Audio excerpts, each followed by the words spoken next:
Welcome to everybody for the second annual South Asia Institute. Harvard South Asia Institute comes to New York City. A lot of familiar faces out there today, so I was so happy to see so many of you come back. And to our new guests who are here for the first time, we hope to keep seeing you year after year. All right. I was going to tell you a little bit about what Harvard South Asia Institute does, but I thought rather than tell you, it'd be more interesting to show you. So on this year, 2013, it marks the 10th anniversary of the South Asia Institute. I just want to show you a little bit of a video that they put together, which shows us exactly what they've been up to.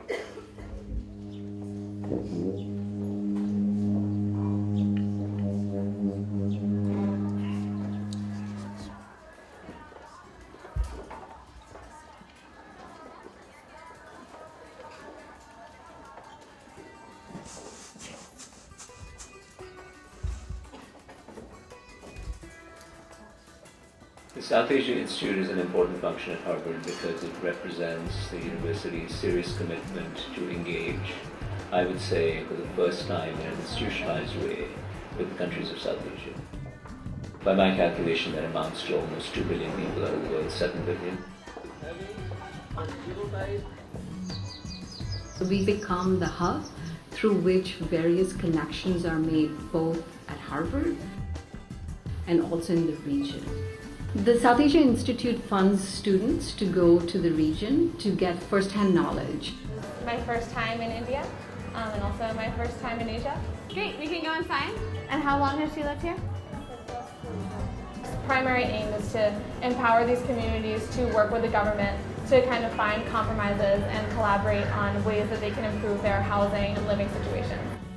I think a fascinating thing about South Asia is that it is a laboratory where many issues are visible in extreme forms, and urbanization is one example. And the second project that I'm really interested in and I'm working on now with the South Asia Institute is to construct a format to create an urban atlas for India. There are about 400 small towns in India which already house about 100,000 people. These will become 1 million each, and 400 million Indians will live in places that we are not paying any attention to. We're planning an urbanization conference in Pakistan. We're hoping that out of it can come a 5-year project which is looking at South Asian cities and urbanization patterns. What can Karachi learn from Mumbai? This project could have tremendous impact in learning from each other on how does a population-intensive region deal with the problems of just demographic mobilization. Pakistan's problems are incredibly complex, and they have gotten more complex over the decades. What Pakistan needs is very credible knowledge and research generated about it, and the Harvard South Asia Institute, having in a way this credible Harvard hat to bring to the region, can get researchers from the region to work with its professors and develop knowledge that will benefit not just the country but the broader region. South Asia matters because whatever it is that students or faculty at Harvard may be studying, you can find it there. Nuclear weapons and the possibility of nuclear war.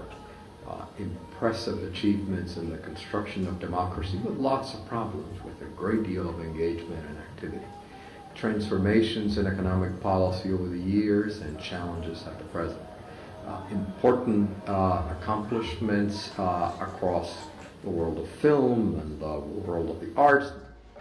The Kumbh Mela is a massive gathering of people that occurs every 12 years, but it has never been studied from an academic disciplinary standpoint.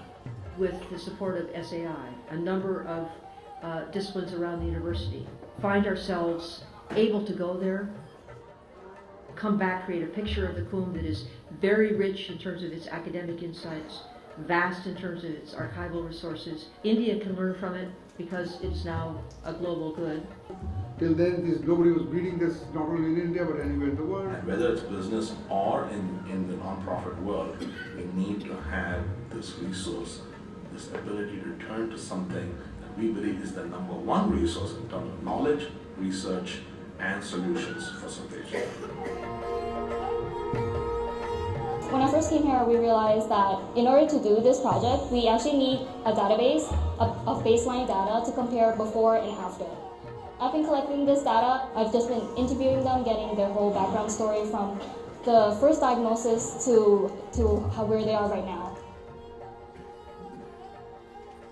We took postdoctoral fellows, so young scientists from Harvard and MIT, to go and teach very smart undergraduate students in India, about 25 of them, about neuroscience. And this was one of the most fulfilling things which was made possible by South Asia Institute.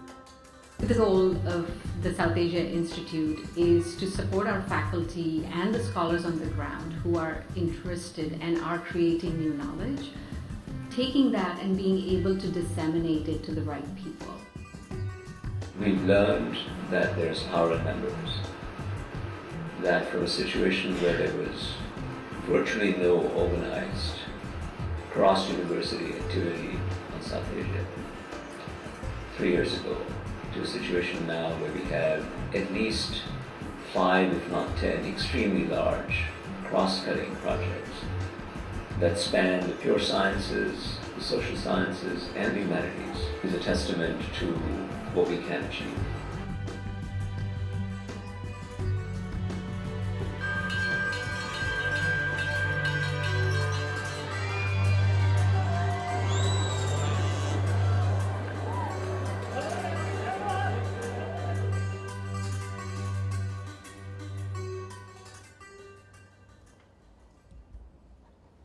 I've seen that video before, but every time I see it, I'm always amazed by the great work that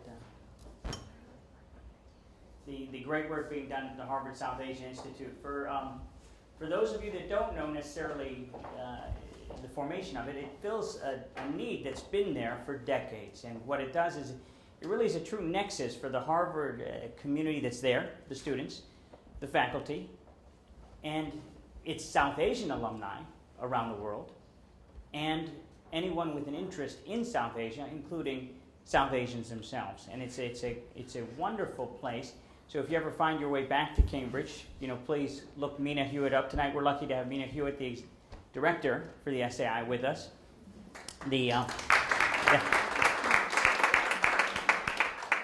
And so now what I want to do is Johnny will point out and tell me to stop talking. So what we're going to do is actually bring up our main speaker, our main event. Tonight I have the pleasure of introducing someone that in any Harvard crowd really needs no introduction, any South Asian crowd really needs no introduction. As was testament tonight, everyone seems to know Professor Diana Eck through different ways, which I am always amazed by. She is I'm going to take a look at my notes here, Professor of Comparative Religion and Indian Studies at Harvard. She's a member of the Department of South Asian Studies, the Committee of Study of Religion, and also a member of the Faculty of Divinity. Whenever I go around New York, I'm always amazed at how many people know her from another hat, though, and where Dorothy, who's also here, Dorothy was here, up there's Dorothy. The Reverend Dr. Dorothy Austin and Diana Eck are co-masters at Lowell House, where she is loved, where she has, Diana, how many years have you hosted Diwali? About 9 years. She hosts Diwali in her own living room for the entire university. So just to give you a little bit of background, just when you think you know somebody, you read about them and you're amazed at how much more you learn. She grew up in Montana, got her bachelor's degree from Smith College, master's from the University of London, and then her PhD from Harvard in the comparative study of religion. She has, her work really focuses, and we'll see it tonight, on pilgrimage and popular religion. Her books span over the course of 30 years. In fact, this year is the 30th anniversary of Benares City of Light. That it's in and of itself, which was really what she was first known for. She knew Benares more than, in fact, I've run into many people who have told me over the years that they've contacted her. Where's Sarah? Contacted her to find out where to go and who to talk to in Benares. Her books also include Darshan, Seeing the Divine Image in India, and India, Sacred Geography, which we'll talk about tonight. Most recently, Diana joined Rahul Mehrotra to lead a 30-member team of students and professors to study the many dimensions of India's Kumbh Mela. If you remember last year, those of you that were here, we were hearing about the preparation for that event, and we're looking forward to bringing that team back to New York to actually discuss what they found at some point in the future. In terms of Diana's own journey, led her to her book Encountering God, a spiritual journey from Bozeman to Benares, exploring religious diversity and the challenges of Christians and people of every faith. But in 1991, many people may not know, she took an amazing turn. In 1991, she turned the lens that had been focused on South Asia and turned it stateside to the United States, where she launched the Pluralism Project. And what she did there was interpret the growing presence of Muslims, Buddhists, Hindus, Sikh, Jains, and Zoroastrians in the United States, working with colleges, a dozen affiliate colleges, universities, professors, and students. They were able to document sort of the entire mass migration that had occurred here, and ultimately produced an award-winning CD-ROM called On Common Ground, which I recommend for everybody, World Religions in America. And on the basis of that research, produced a book, A New Religious America, and it looks at the challenges of the United States as one of the most complex religious landscapes in the post-World War II world. Over the years, she's received a number of awards. Without boring you, I'm just going to mention some that I just was amazed by. The National Humanities Medal from President Clinton, the National Endowment for Humanities for her work. She received the American Academy of Religion Marty Award for public understanding of religion, and the Governor's Humanity Award from the Montana Council of Humanities in her own home state of Montana. And she's also served as the president of the American Academy of Religion. So without further ado, I just have to say she is an amazing scholar, amazing professor. I'm really interested in hearing what she has to say tonight. And she's just an amazing person. So if you have the opportunity afterwards, she's going to be around to talk to. I so encourage you to do so, because I have been lucky to call her a friend for almost 25 years. So without further ado, please, Professor Eck.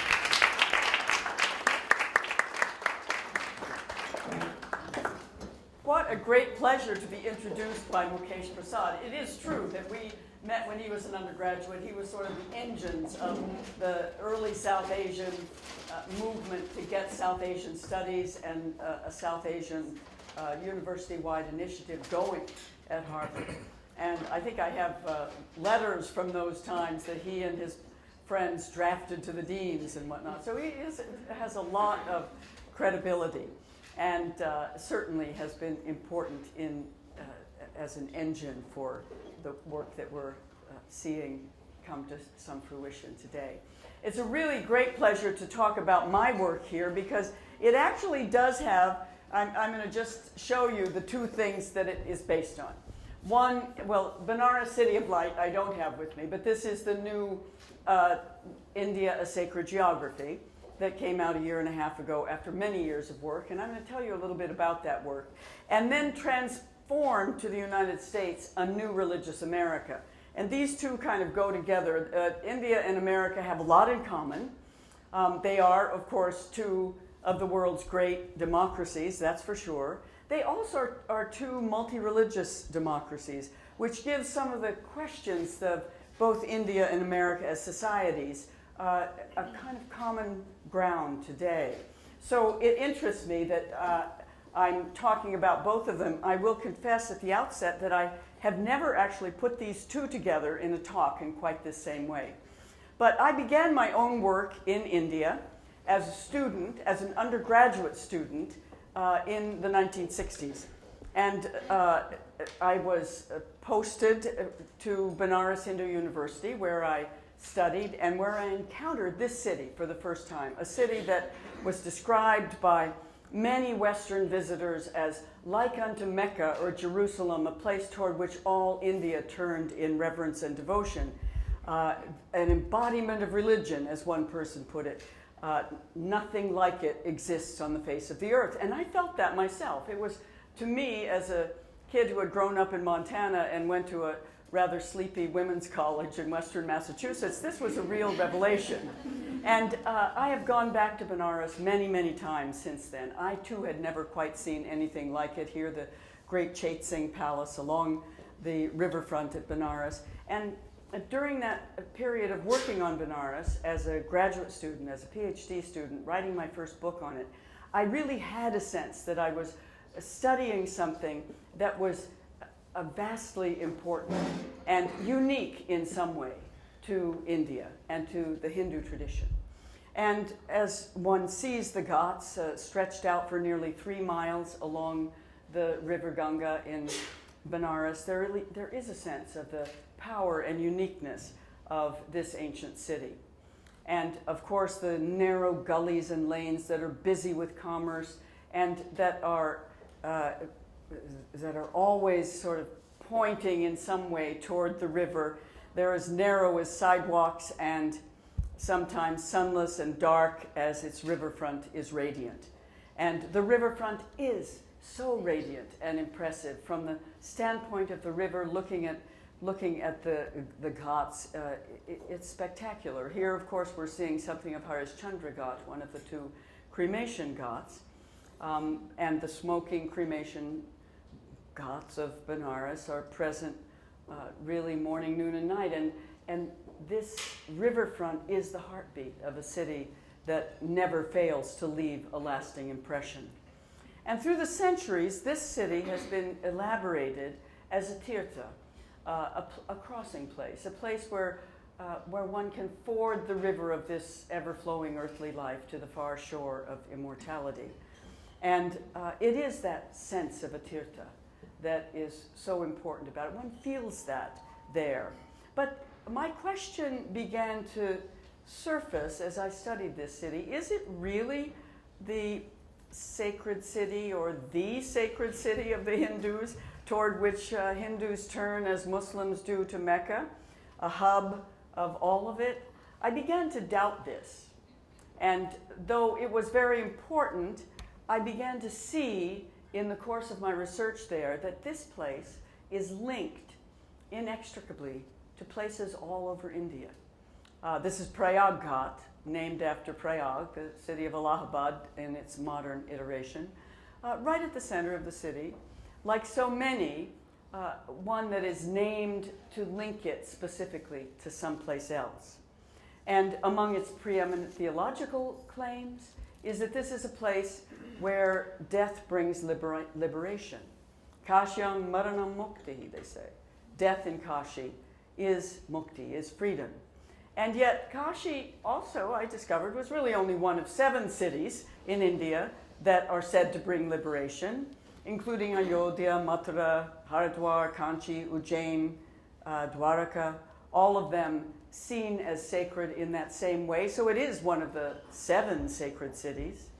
And then this sense that Kashi is the earthly manifestation of Shiva's Jyotirlinga, the linga of light, the shaft of light that pierced the earth up through the waters beneath, up through the sky as far as one could imagine, as far as the imagination could go, and which the gods Brahma and Vishnu were unable to fathom, even by flying up and digging down for 100,000 years. That it was an unfathomable shaft of transcendence.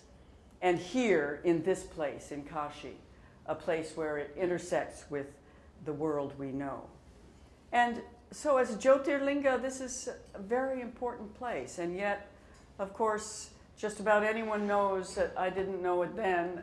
And by the way, what I usually have ended up discovering is what is common knowledge among Hindus. But the 12 Jyotirlingas of India that are scattered north, south, east, and west. Vishwanatha here in Kashi, the so-called Golden Temple, the Lord of all. And on the right-hand side of this polychrome print, Shiva with the Ganga spouting from his hair, the Shiva Linga in front of him, and surrounded by the other Jyotirlingas that extend from Kedarnath in the Himalayas to Rameshwaram in the south.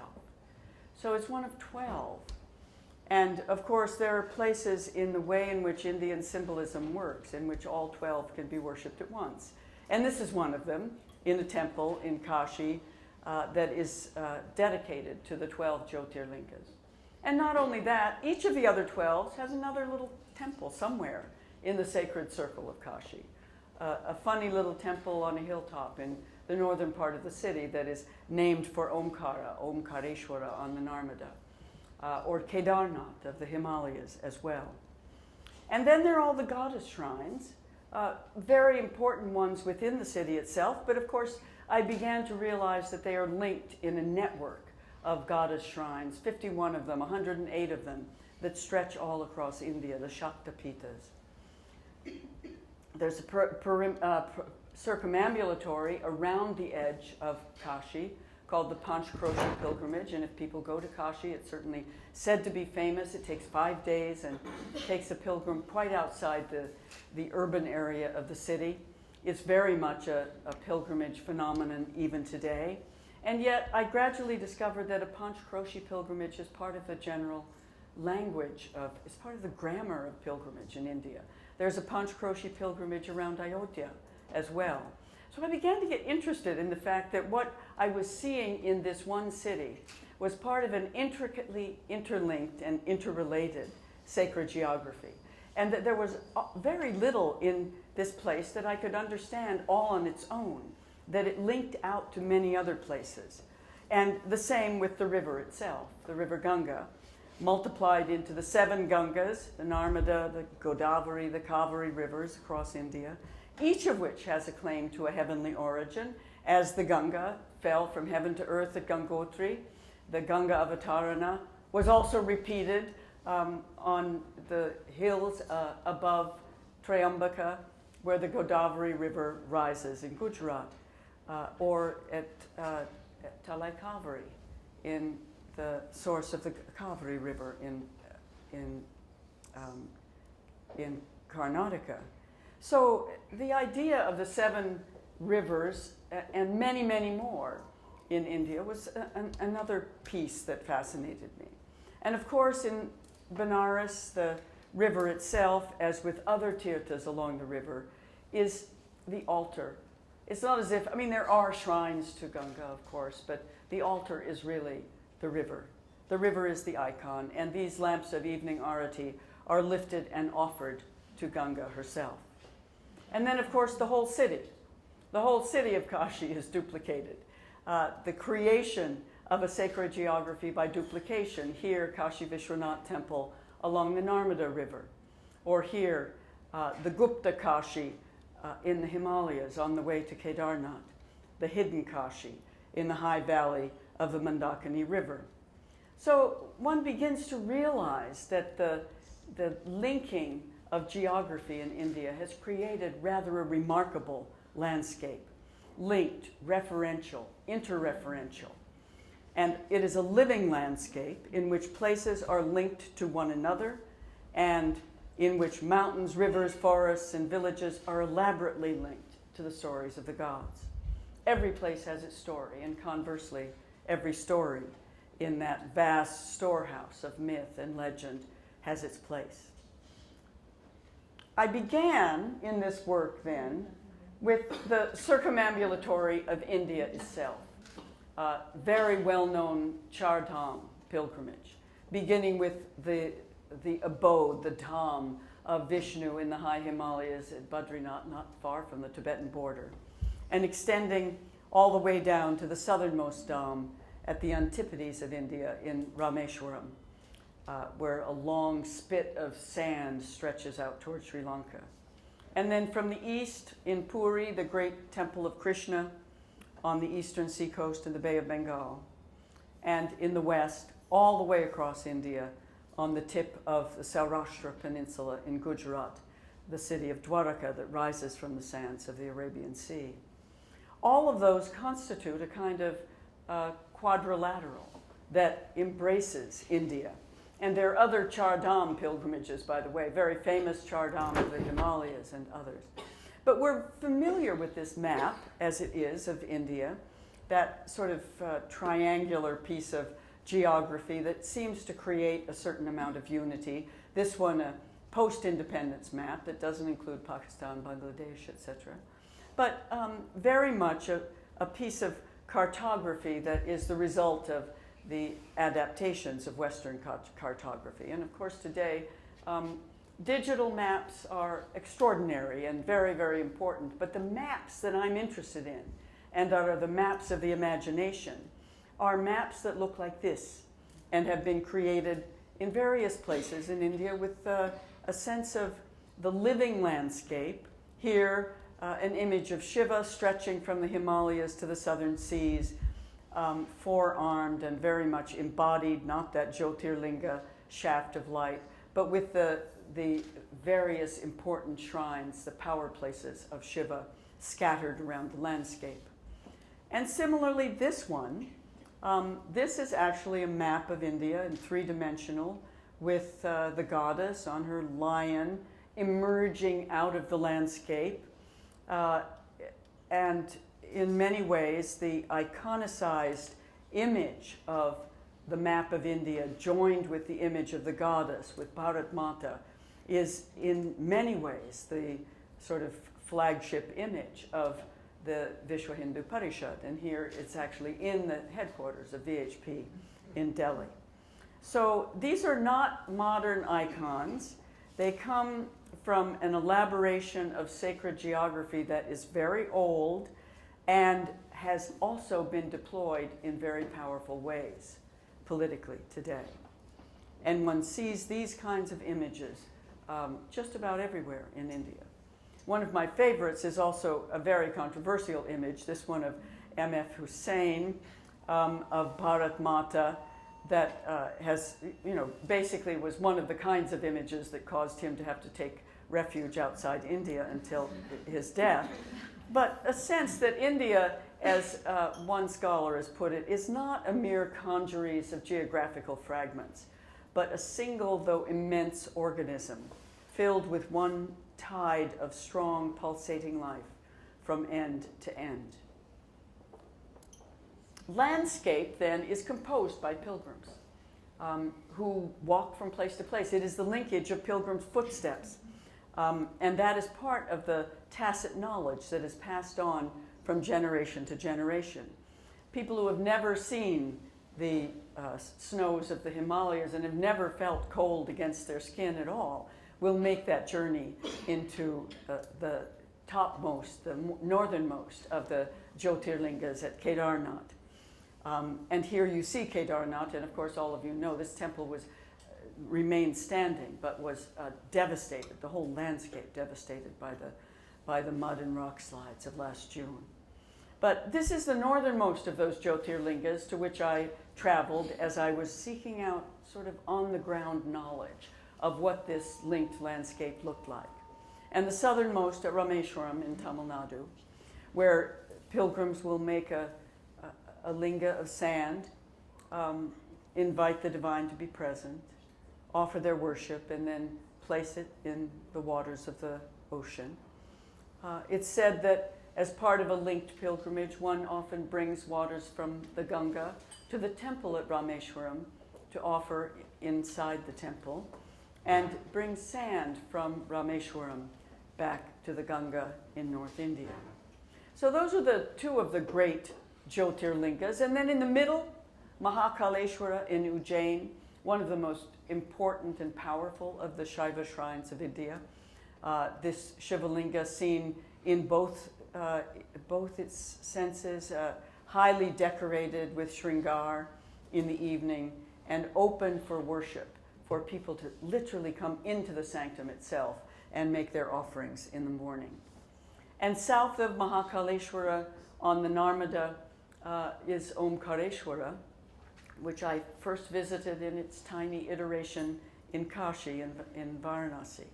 But like many of the Jyotirlingas, Shiva is cast here in a fivefold form.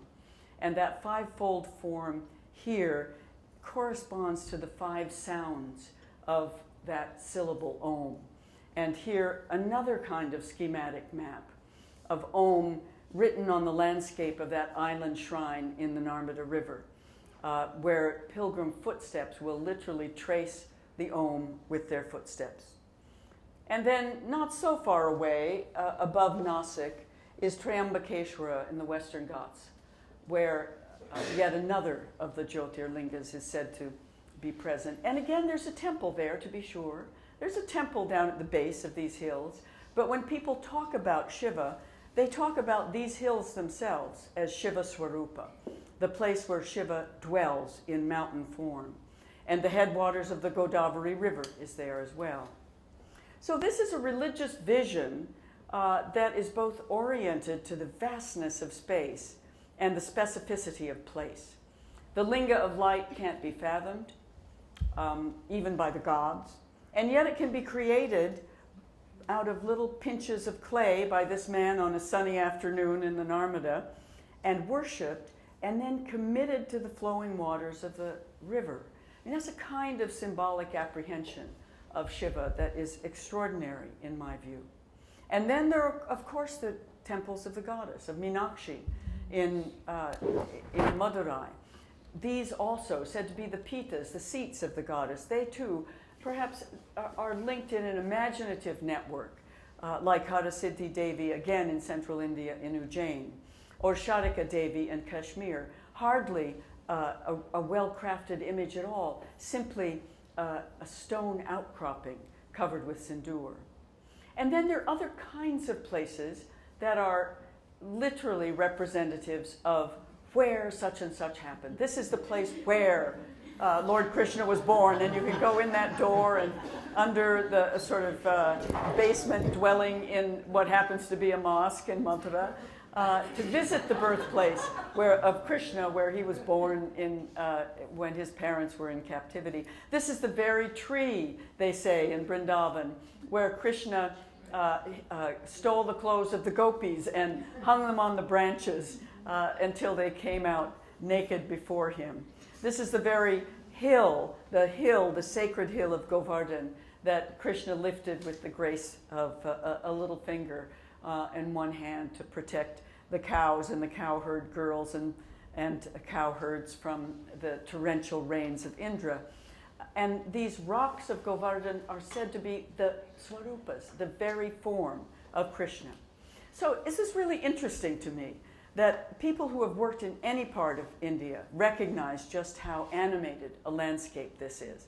That all of these myths take place. This is one I was talking with the Kumars about earlier, where it's said to be a piece of the Himalayas dropped here in Gujarat, the mountain called Girnar, where the goddess Amba came to protect her brother Giri Narayan and stays here even today. And then there are places linked to the mythology and the presence of Skanda, of Murugan, of Murugan in South India. And here's one of them, the temple at Palni. Again, a piece of the Himalayas, said to be dropped in Tamil Nadu. And here, Tiruchendur, one of these 6 shrines of Skanda in Tamil Nadu. So this is a book about the grammar of signification in the pilgrimage landscape of India, an imagined landscape with networks of pilgrimage and pilgrims, and literally pilgrimages that grow year by year. We'll do more of this next year, but the Kumbh Mela has gotten larger and larger and larger every year. It's not as if with modern times and people busy with other things, they're not going on pilgrimage. They're going by the millions, by the tens of millions to many of these places. And as Radha Kumud Mukherjee put it in the 1920s, pilgrimage is one of the modes in which the patriotism of the Hindu has chosen to express itself. In no other country, he writes, do we find such an elaborate network of shrines and sacred places as has been spread over this land of ours by the religious enthusiasm of the people. And long before Indian nationhood was accomplished in any political sense at all, there was a sense of belonging. We can't call it nationhood because it's a fairly modern geopolitical term, but a sense of belonging that comes from this sense of pilgrimage that takes people from Kerala into the Himalayas and back. And this is a religious view in which the divine, though utterly transcendent and ultimately ungraspable by human mind and speech, takes form in the world in which we live, in rocks and hills, in rivers and pools. God is vast, you might say, but God is here. Shiva's linga of light is unfathomable, but it's here in this rocky outcropping, or in these hills, or in this temple, or in these lingas under the tree. Devi's circle of muscular arms that slew the demon Mahisha and holds the weapons and emblems of all the gods. And where she slew the demon, well, it was right here in Kashmir, or right here in Karnataka, or in the hills of the Vindhyas. And Vishnu's reclining body contains the seeds of the whole universe. And yet, he can be glimpsed here, in this island on the Kaveri River, or in these hills at Tirupati that are formed from the serpent Shesha on which he rests. So this is a theological understanding of the divine reality that I think can be glimpsed in the ancient Vedic hymn to Purusha, the vast but embodied reality, the immeasurable one who fills all of space and extends beyond it, who extends beyond human understanding and is simultaneously expressed in detail in the places of this measured world. In this view, the divine has spun from its very being the world that we call nature, and therefore can be discovered almost anywhere, depending upon the quality of human apprehension. Here in this place, the divine reality descends as rivers descend from heaven. Here, the supreme God spontaneously bursts forth from the earth as a luminous hierophany. Or here, the very bones and sinews of the divine are laid out on earth, and their circuitry provides the path for the circulation of pilgrims. This particularity of the sacred, the differentiation of the multitude of places in which the sacred presence is apprehended, and yet the affirmation of the everywhere of the sacred. This is a particular genius, I think, of Hindu theology that's given expression in the landscape of India.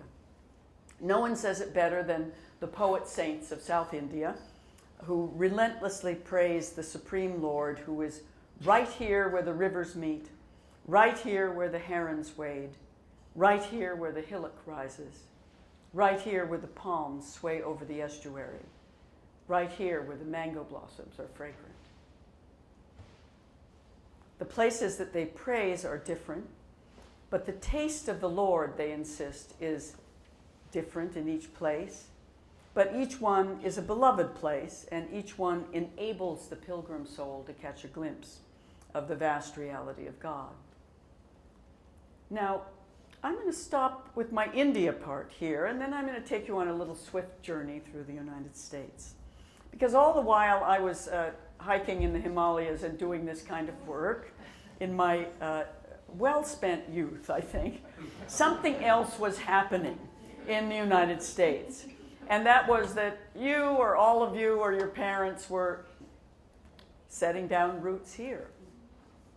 And I arrived back in Boston in the early 1990s. There was a plan drawn up for the building of a Hindu temple in the suburbs of Boston, the Sri Lakshmi Temple, designed by Ganapati Stapati, built by a Wellesley engineering firm. It went up in pieces over the course of a number of years. There were fire altars and priests from both Shaiva and Vaishnava traditions invoking the divine into those ancient, most ancient of altars, the fire altars of the Vedas. Even here with the little honey bear, I love that one, sitting on the edge to offer the honey into the sacred fire. All of the richness of substances that are offered into these fire altars. And of course the cow that was brought to have the first darshan of the deities when their eyes were open. And then the circling round the temple on the day of the Mahakumbha Abhisheka and pouring the waters of the Ganga mixed with the waters of the Mississippi and the Missouri over the towers of this newly consecrated temple. It was an incredible thing to me to discover this in my own backyard, literally. And that began really a look at what was happening to the landscape of America with the post-65 immigration. The first temples, well, appropriately one of the first was the Ganesh Temple in Queens, welcoming everyone to this country.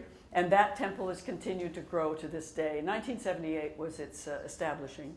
About the same time, the Sri Venkateswara Temple in Pittsburgh that brought that effort of Tirupati Balaji and the image of Balaji to Pittsburgh. This became a pilgrimage temple for many people when it was one of the only temples in the U.S. built in a South Indian style, but with those skylights and big windows that Pittsburgh would have to have. They weren't going to have it in any other true form. And then, of course, the Paschimakashi Temple, the Flint, Michigan temple dedicated to Kashi Vishwanath. So many of these, when the landscape came to this country, not only Sri Venkateshwara and Balaji in Pittsburgh, but Kashi and Flint and probably other places as well. And here, Meenakshi, not simply in Madurai in South India, but in Pearland in Texas. Here, because it's Texas, they have a little more outdoor space, and the flag Dwajastamba and everything can be outside rather than inside, covered by skylights. But again, an extraordinary effort on the part of American Hindus to put down roots in a significant way. The Meenakshi Kalyanam. We know that the wedding of Meenakshi and Sundareshwara is very important in the festival life of Madurai. Here it's repeated in the festival life of Houston. So all of this was the beginning of the Pluralism Project, in which we, over these last 22 years, have asked, who's here in the United States now, in all these religious communities? How are these traditions changing as they take root in the American landscape?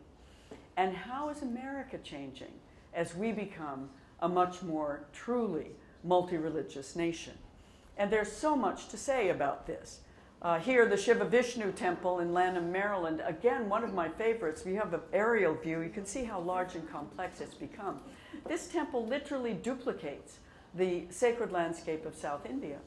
There is a temple of Padmanabha, or a shrine of Padmanabha Swami, as there is at Trivandrum, one of Rameshwaram, one of Skanda with six pillars representing the 6 shrines of Murugan in Tamil Nadu, and even a shrine of Ayyappa that is a duplicate with the 18 steps and everything of Shabarimala in Kerala. So it is a kind of bringing of that landscape to suburban Washington, D.C. And the dedication of images, the transport of images to the U.S., their consecration, which really is a permanent consecration. I mean, they become green card holders, if not citizens, in these contexts. The Bharatiya Temple in Troy, Michigan, near where Mukesh was. I mean, this just a sort of hint of something that looks a little Indian there, but a remarkable temple in which the festive life of the year is literally duplicated. Here is a elaborate Shivaratri with the linga of light literally in hundreds and hundreds of deepas. And then Gujarati Hindus built landmark temples, not only in London, New Jersey, but here in Houston, the Swami Narayan. These are temples that are more oriented toward the gurus and teachers. The Swami Narayan Temple in Houston, one of my favorite of the Swami Narayan temples, was just out in the cow pastures somewhere in eastern Pennsylvania. I couldn't believe it when I sort of crested the hill and saw it in the distance. But the temples that are associated with communities largely guided by gurus and teachers, and this one that was on one of the early flyers of Swami Satchidananda's Yogaville, Virginia, a remarkable glass lotus-shaped temple that, if you go inside, has altars almost like the Baha'is to lots and lots of different ways of looking at the divine. And in the northern suburbs of Boston are many, many other places, temples associated with Swami Chinmayananda. This one, Chinmaya Maruti in North Andover. And the circling of these temples, carrying the pots of water, the coconuts, breaking coconuts at the door of the temple, all part of what is now becoming a distinctively American Hinduism. And we're familiar with big processions, festivals like the Rath Yatra at Puri in India. And here, the Rath Yatra Festival of the Chariots in Santa Monica in California. But, you know, this Festival of the Chariots is also in New York, other areas, you know. They even have one in Boston where they circle Boston Common. They don't have all 3 chariots there. But it's an extraordinary, this is the Krishna Consciousness group that has done this one. So I mean, just to close with a few of these images that give you a sense of the remarkable imprint that the Hindu community has made on the American landscape. This is Maple Grove, Minnesota, a very interesting temple that we've done a number of studies of because they had a very bad incidence of vandalism just before it was to open. Some kids broke in and with baseball bats they punched holes in the walls of the temple and smashed up the deities. It was a very traumatic experience, and this temple community gathered round, and when they found the miscreants, actually forgave them from their standpoint, and from the standpoint of the judge, they were required to do time of service in the temple, which they did, and which mattered immensely to them. So you get a little sense of this mandala of that temple. And of course, here we have Tulsi Gabbard, the first Hindu elected to the United States Congress, sworn in with her hand on a copy of the Bhagavad Gita. And here, a more recent expression of Diwali at the White House with one of the priests from the Shiva Vishnu temple in Lanham, beneath the portrait of George Washington, appropriately, who was the first American president, but also an American president who spoke at the Jewish synagogue in Truro, one of the first Jewish community in this country. So, and then, of course, Harvard has changed as well, remarkably, and for the better, year after year after year. I mean, beginning with the era in which Mukesh and Moitri were there and were first marshals of their class in the early 1990s. Now, crowds of Hindu students offering the lamp of Arati before the image of Lakshmi and the altar, bringing their other friends, but an extraordinary community of Hindu Dharma there. And of course, what would India and America be without Harvard's own Festival of Holi, which is rapidly becoming one of the high points of the Harvard year. So I'm going to close with Holi here and just say one other thing, that the work that we've done in the United States also has a lot of, as you might imagine, a lot of coverage of the presence and issues of the Muslim tradition in this country, of the Jains, of the Sikhs as well. So it's fairly broad-ranging, but I just stuck to this one little corner of it this evening, and I am really grateful for this opportunity to talk about it. Thank you so much. Wow. What an amazing presentation. Thank you so much. One more round of applause. I tell you, that was a fabulous whirlwind tour. Makes me want to go visit all these shrines in India and America. So what we want to do is just put together a little time for a conversation. I'm just here to just sort of lead things along, but the conversation is really for everyone. Just a reminder, after this is done, we still have dinner, wine, and so enjoy. Professor Eck will be here talking to people, and so take that opportunity, please. You want to start things off?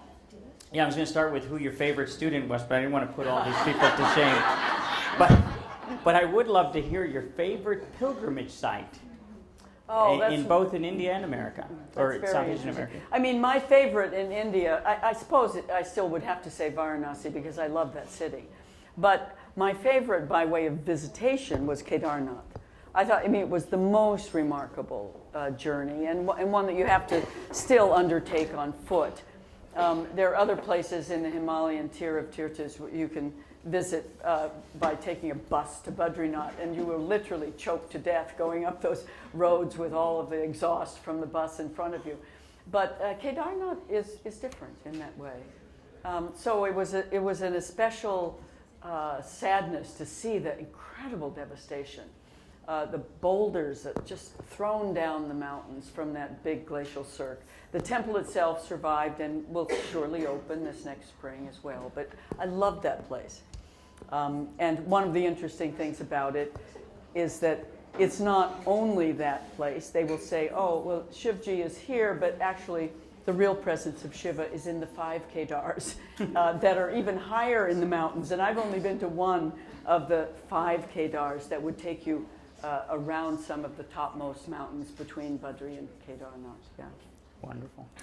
The one other question before we open it up is just in your book you draw upon the difference between the homes and dwellings of the gods and those cities that are really the pathway to God. And I thought that was amazing because you go as people here, we go to all these different temples in India, and I never really drew upon that as a difference, but I thought that would be nice to hear. I mean, there's some of the places that are called dhams, and the dham means dwelling, and are places that one counts on God, the divine, being present, and that's true of a number of the kinds of places that people visit, and they even make quite a lot of it in places like Vrindavan. Well, they'll say, well, here, Krishna is right here.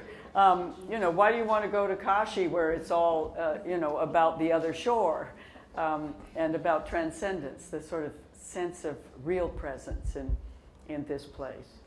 But there are a lot of distinctions. The other is the Devi shrines that are called pitas, benches, seats, where one would go to, to ask for the kinds of things that are appropriate to this life and the concerns that we have, health and well-being, and the health and well-being of our kids and our spouse and our parents. All of those would be appropriate for someone, for a pita as well. So it's not all about the seeking transcendence. Yeah. We have some microphones in the back. Anisha. Hi, can you hear me? Okay. Professor, it's a pleasure to be here. Thank you for your time. I wanted to ask a question to fast forward to faith-based communities today. When all of us look around ourselves, of course, the pilgrimages are very special. Even I personally have, I think, a very particular place in my heart for them. What are your thoughts on how we can mobilize these communities to try and address the issues of the people who live in those communities? And I'm not just talking about poverty, because that exists all over the country, not just in areas around the temples, but there's a real obvious need to address some of the inequalities just in terms of food, shelter, and cleanliness, access to water, right around the temples for the people that live there. Because I feel like when we make our donation, you don't always necessarily know where they go. What did you observe, and what general ideas do you have about how we could try and move that forward? Thank you. So, Professor, before you start, really great. Before you start, Manisha is actually involved in building the first mandir in Manhattan, which you'll hopefully have. I'll have to see this. Okay. You'll be there. So this is very interesting to me because pilgrimage, being what it is in India today, is really a booming business. It's not as if that people have now gotten very modern. They don't go on pilgrimages anymore. They go more than ever, and so there are a number of things that are consequences of that. One, that the environmental degradation of places of pilgrimage is astonishing and awful, and there's no way in which the sort of pilgrim consciousness is being quickly mobilized to say these rivers are the most important resource that this country has, and we're allowing them simply to become polluted, and in the case of the Yamuna in Delhi, to be absolutely dead. So to use pilgrimage consciousness to address green issues, and there is a whole green pilgrimage movement in India, but in other parts of the world too. I mean, we're talking about the Kumbh Mela, and there was a green Kumbh movement this year, trying to sort of use the Kumbh as a place to educate people about issues of water, of pollution, and the sort of bio toilets that they would put up and down the rivers. So that's one thing. I think it's just astonishing that people could develop so much political capital around Ram Janmabhoomi, when in fact the real issue is why not develop political capital around the fact that India's rivers, by all rights, should be cleaner than any rivers in the world, because there's no culture that uses its rivers the way that India does, as powerfully and as the ritual theater, really, of India. But then the other, I think, is more a sort of social consciousness of what it is when one travels that you recognize as part of the responsibility of those who visit to give to the community rather than simply take whatever spiritual gifts are there and give only to the priests, you know. So, I mean, I think that's a real challenge.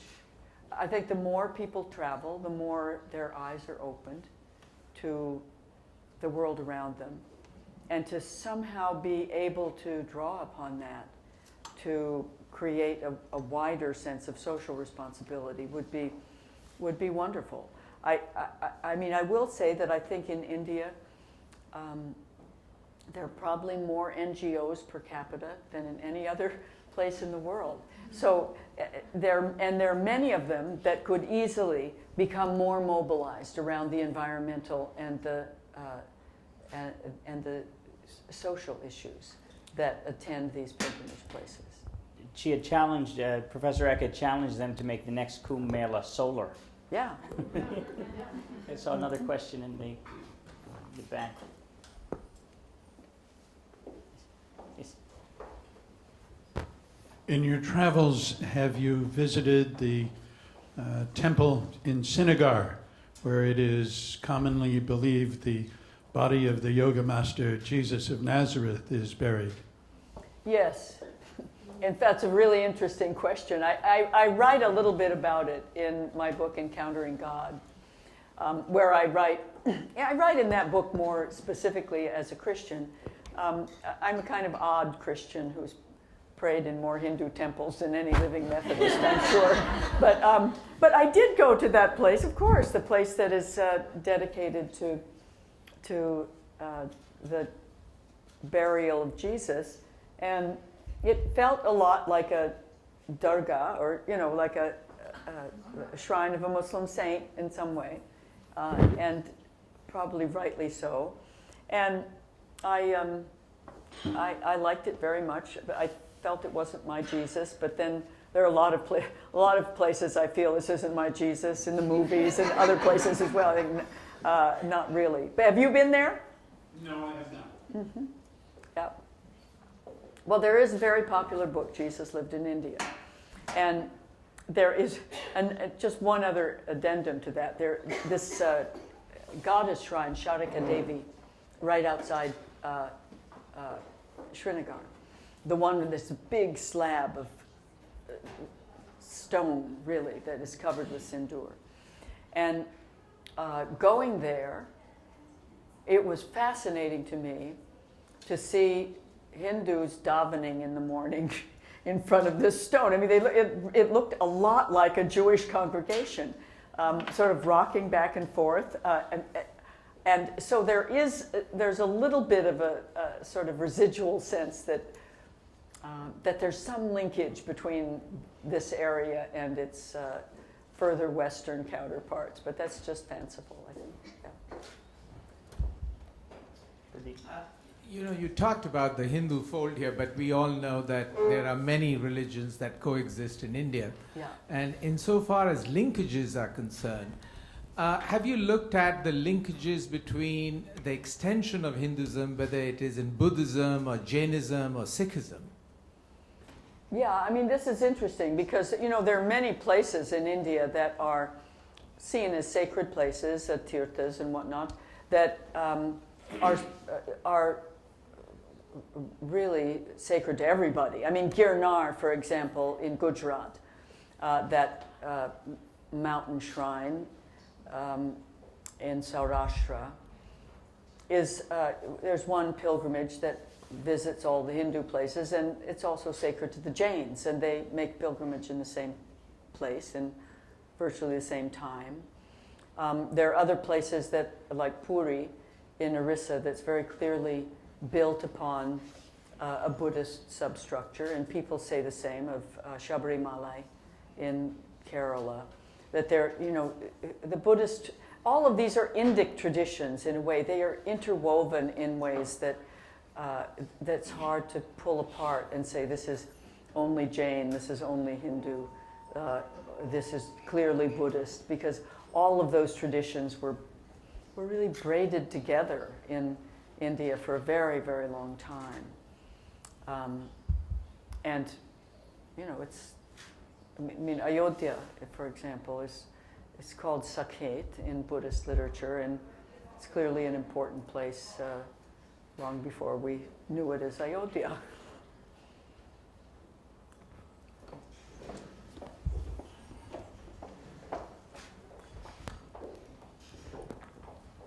Thank you. After years of referencing you in papers, I'm really excited to see you in person. And so you're thank and you. you're sitting here taking notes. I'm so pleased. And why? And what's your name? Suchitra. Okay. My dad made me in a dead Sanskrit language, so it makes it very hard for even Indians to pronounce my name. But that's a different conversation altogether. I'm actually really interested in your conceptualization of pilgrimage that translates to patriotism. In some ways, the response to Indian nationalism. And given that as the context, what I'm really interested in is how is the sacred going to transform? Because India transforms all the time and the country is being constantly remade. So every time I read and reread your book, the only thing that kept coming back to me was how does the sacred transform? And second, how do you articulate this transformation of the sacred? Not just in terms of pilgrimage, but also in terms of politics. Because today, when I was in Kumbh last year, I was completely taken aback that in the name of religion, anything in India can be organized and efficiently. So in those terms, how do you go forward and define this transformation, and how do you articulate this transformation? So go back to what you said about the Kumbh and say it again, so I think I understand it. In the Kumbh, when I was there, because I remember my mother being in the Kumbh many years ago, and she said it's going to be chaotic, you're going to be trampled over. When I was at the Kumbh, what I found was a city that was imagined, cartographically imagined. There were grids. It felt like Manhattan. There was so in that sense, I was because in my historically, as you said, pilgrimage is it's told to you through stories. So I have photographs of my grandfather looking like an English sahib going to a Kumbh, you know, and then my mother going as a more. What a wonderful thing! And then so my mother was just completely. She was like, if you go there, be careful, call me every single day. But when I got there, you see that it's been so well organized. Everything was organized. It was, as I said, the grid system. And what I realized was that when I was talking to the local administrators and the police officers, they said, in the name of religion, anything in India can be organized.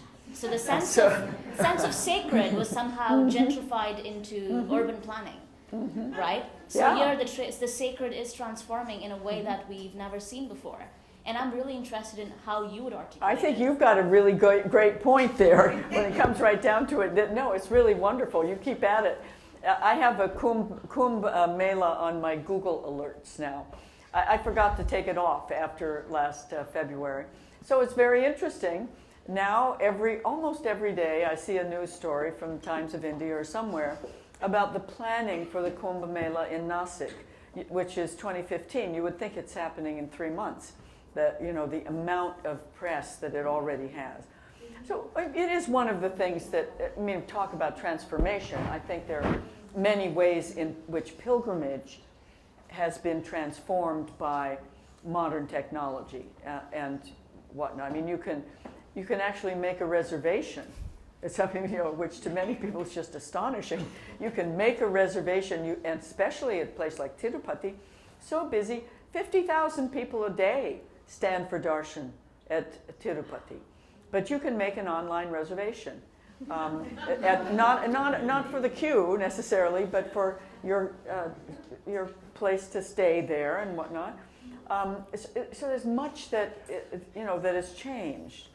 The transformation, I think, though, is mainly people's transformation. I think, what do we expect? And this is a very good question. What do people expect of pilgrimage? There was a time when that was really about taking on, for a short period, a kind of ascetic life, of leaving behind all of the bag and baggage that we have at home, too much of it, and just traveling with, you know, whatever it fits on your head kind of a thing, or with a small knapsack. That is the sort of spiritual accoutrements of this kind of travel. And now I'm not sure that that is as much the case. People travel much more easily, of course, and you can go on the Char Dham Yatra by getting a Char Dham bus, even a video bus.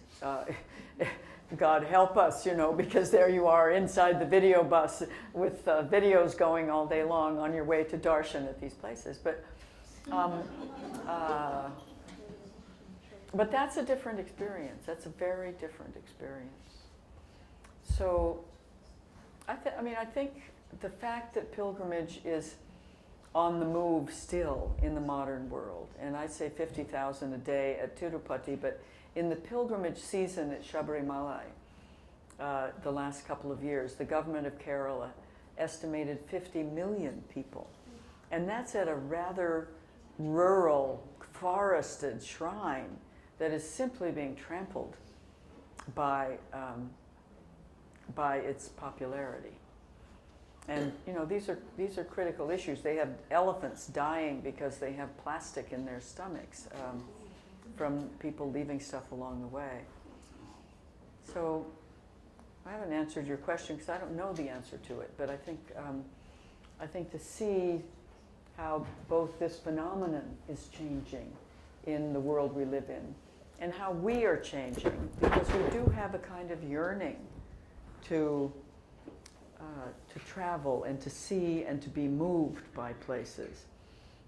But we live in a pretty busy world where we want to just check out, you know, how long it'll be there on our little, you know, cellular devices. Oh, it's conflict. Kirti, and it's Kirti, Kirti was with us at Harvard some time back. Yes. Professor Eck, after so many years of, it's a delight to sit through your lecture once again. Thank you. My question is that with globalization and more, India is rapidly changing with more focus on economics and you know, etc. And do you think these sacred sites and pilgrimages will survive for the next 20, 40, 80 years or 100 years from now? Would people become more secular in their views, or would this not be a journey they would take? Would these temples survive the onslaught of... You know, it's hard. I mean, there would be part of me that would have said, no, maybe not. Maybe, you know, we're busy and we've got other things to do. On the other hand, the numbers of pilgrimage, wherever we can track numbers, the numbers of pilgrims to these places are growing, and the facilities for pilgrims are growing regularly. So there are a few places you can actually, I mean, Benares, you don't know how many people go in and out. It's just hopeless. It's a big place. But Vaishno Devi in Kashmir, or the pilgrimage up to Amarnath, or the Icelinga in Kashmir, they have pretty good numbers of how many people actually go. And to Vaishno Devi, the entire population of the 7 boroughs, how many boroughs do we have here? 5? 5. The entire population of the 5 boroughs of Manhattan goes up to Vaishno Devi every single year. So this... we go every other year. You go every other year, so yeah. We go as a family. Yeah. It's amazing. I remember you had given a talk, that Professor Eck had given a talk about the transformation of Hinduism with Ramanand Sagar's Ramayana. I remember in the 90s you had once talked about how villages were canceling their Ram Leelas. But it's almost that has brought the entire Ramayana, not just the basic story, but all of the little stories of the Ramayana and Mahabharata together again. People feel they know the Ramayana more than they ever did before, for sure. Yeah. It's neat. Professor, thank you very much for a brilliant lecture. I had a question that relates to the interplay of international politics and pilgrimages. So I was struck by the fact that although you took us through this brilliant pictorial atlas of the various pilgrimage sites, all the sites were essentially contained within the map of post-partition India, and yet there are many important pilgrimage sites that stands to reason that stands outside of that map. As an example, Lake Mansover in Tibet is an area of great importance to our culture, and yet it's one that's made very difficult to visit given the ongoing conflict between India and China. So I wonder, using that as an example, what are your thoughts in terms of what responsibilities nations have to allow access to sites of great importance when there may be this natural political conflict going on? That's really important. And you know, the Tibetan sites Kailash and Mansarovar are more accessible now than they used to be. And maybe there's a little bit of capitalism involved in the fact that it becomes, you know, I mean, you can go to Tibet one of two ways. Either they're organized pilgrim parties that go up through Nepal, or you can go to Lhasa and go to Kailash Mansarovar that way. So it's possible to get there, but it's difficult. And the same with the major goddess shrine that's in Sindh, in Pakistan. And someone is going to remember the name of it because I can't think of the name of it at the moment. But is it Hingalaj? Hingalaj, exactly. So do you know anything? Have you been to Hingalaj? I have not, but it's as far as I know, it's in Balochistan, just west. It's in Balochistan, yeah. Yeah. Sorry. And I heard a talk by a scholar who had been studying Hingalaj, and this place is, you know, it is not easy to go from India to Pakistan on a pilgrimage, but it is possible. And then, of course, there are Hindus in Pakistan; they go too.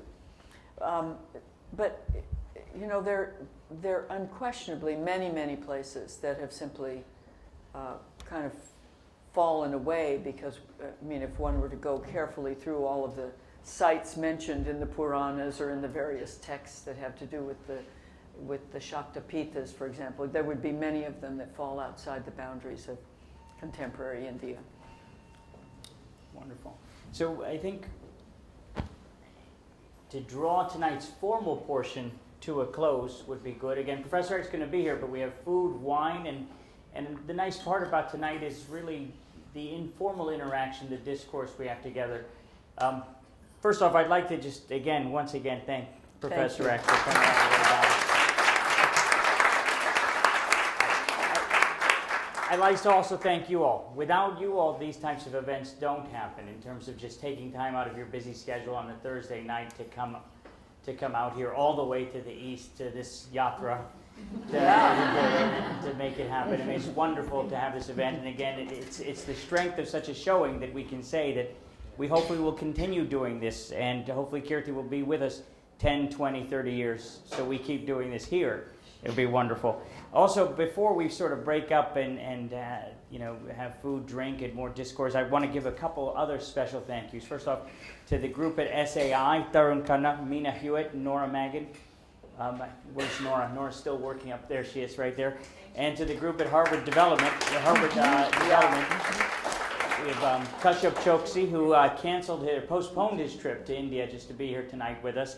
And then Rebecca Strasberger, who, you know, again, special hand to all of them for all the hours they put in making tonight a reality. And we already are planning for the 3rd annual one. So make sure you're back. Okay. Thank you all. Thank you so much. Please join us for food.